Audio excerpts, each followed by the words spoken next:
Hi friends, welcome back to Jehovah Shalom cooking and இயேசு கிறிஸ்துவின் சமாதானம் உங்கள் இல்லங்களே தங்கட்டும். ஃப்ரெண்ட்ஸ் எல்லாரும் நல்லா இருக்கீங்களா ஃப்ரெண்ட்ஸ் இன்னைக்கு நம்ம வீடியோல என்ன பார்க்க போறோம் அப்படின்னா, ஒரு சூப்பரான ரொம்பவே ஆரோக்கியமான கவுனி அரிசி பாயாசம் எப்படி வைக்கிறதுன்னு பார்க்க போறோம். இதோட தேங்காய் பாலும் சேர்த்து நம்ம இந்த பாயாசத்தை செய்யறதுனால ரொம்பவே ஆரோக்கியமானது ஃப்ரெண்ட்ஸ். ஸோ கண்டிப்பா இந்த வீடியோ ஃபுல்லா பார்த்துட்டு இதே ஸ்டைல்ல நீங்க இந்த கவுனி அரிசி பாயாசத்தை உங்க வீட்டுல ட்ரை பண்ணி பாருங்க ஃப்ரெண்ட்ஸ். வாங்க ஃப்ரெண்ட்ஸ் வீடியோக்குள்ள போலாம். வீடியோக்குள்ள போறதுக்கு முன்னாடி இந்த ரெட் கலர் சப்ஸ்கிரைப் பட்டனை கிளிக் பண்ணிக்கோங்க. கூடவே இந்த பெல் ஐக்கானையும் பிரஸ் பண்ணி ஆளுங்கிற ஆப்ஷனையும் கிளிக் பண்ணிக்கோங்க ஃப்ரெண்ட்ஸ். அப்பதான் நான் போடுற வீடியோஸ் உங்களுக்கு கன்யூஸா வந்துகிட்டே இருக்கும்.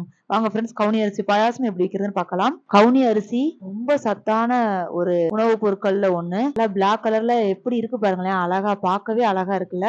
இந்த கவுனி அரிசி எல்லாம் நம்ம சாப்பாட்டுல எந்த அளவுக்கு நம்ம சேர்க்கிறோம்னு தெரியல.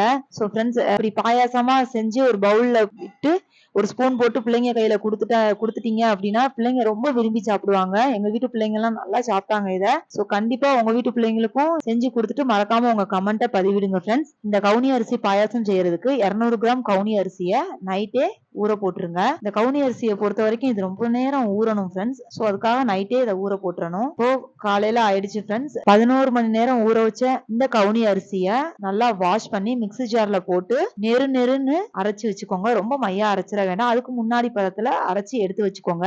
இப்போ இந்த கவுனி அரிசி மாவை ஒரு கனமான பாத்திரத்துல எடுத்து கொஞ்சம் அதிகமாவே தண்ணி சேர்த்துக்கோங்க. ஏன்னா இப்போ இதை நம்ம அடுப்புல வச்சு நல்லா வேக வைக்கணும். ஸோ அதனால தண்ணி கொஞ்சம் அதிகமாகவே சேர்த்துக்கோங்க. கூடவே அரை மூடி தேங்காயை நல்லா கட்டியா கொலன்னு பால் எடுத்து வச்சுக்கோங்க.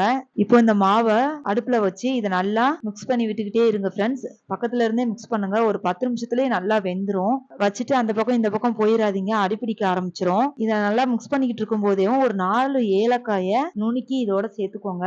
நல்லா வாசனை ஜம்முன்னு இருக்கும். கொஞ்ச நேரத்திலேயும் அந்த மாவு நல்லா வெந்து இந்த மாதிரி பபிள்ஸ் வர ஆரம்பிக்கும். இந்த நேரத்துல 200 கிராம் அரிசிக்கு 400 கிராம் வெல்லத்தை நுணுக்கி இது கூட சேர்த்துக்கோங்க. இனிப்பு கம்மியா வேணும்னு நினைக்கிறவங்க கொஞ்சம் கம்மியாவே வெல்லம் சேர்த்துக்கோங்க.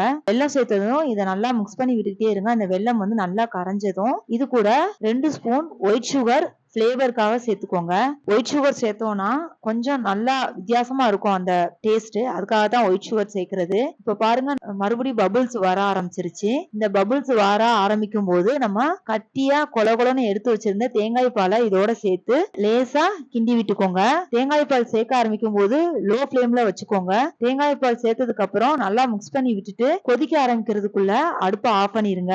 கொதிக்க ஆரம்பிச்சிச்சு அப்படின்னா தேங்காய் பால் எல்லாம் கொழுப்பா மாறிடும். ஸோ வந்து கொதிக்க விட்டுறாதீங்க. லோ ஃபிளேம்ல வச்சு தேங்காய் பாலை விட்டு அப்படியே லேசா மிக்ஸ் பண்ணி விட்டுட்டு நம்ம வந்து அடுப்பை ஆஃப் பண்ணிடலாம். இப்போ வந்து நல்லா மிக்ஸ் பண்ணியாச்சு ஃப்ரெண்ட்ஸ். ஸோ இது இப்படியே இருக்கட்டும்.